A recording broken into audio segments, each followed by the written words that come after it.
Kai la hai la illallah subhanallah a'udhu billahi ka ba uku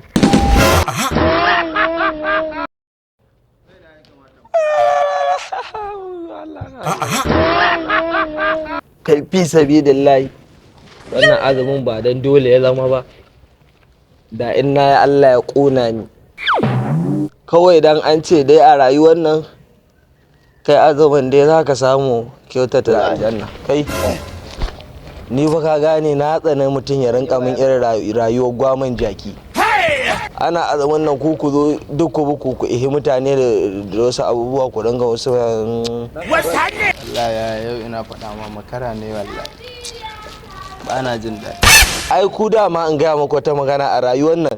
duk duniya an kaga matahi ƙato ya balaga baya azumi mu da bamu balaga ba mu muka fi yin azumin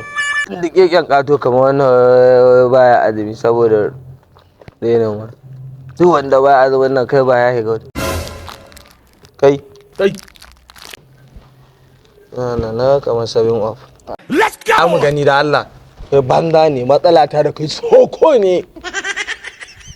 ba dai ya wannan ba tsari ba ne wallahi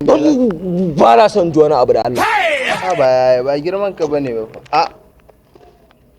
ni ban da lafiya na mara lafiya na su yanzu kuma ka tashi kana ci to ma aka ina da lafiya ne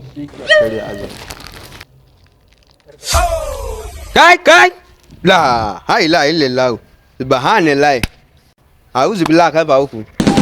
katin da kuna kare azumi kai dai ka faɗa mai yaya da girman ka kana karya azumi kai azumin naka ne ko namu kai bakan abu da ya danka da ce gidanku ka ba na ce gidanku kai ba ga sai a den kana karya azumi kamar kana karya dan mutum bane ta ne ba ni ka gane addinin ku ko namu kai ni ka gani na tunda na sulmunta ko bai taɓa a karya azumi ba tunda nake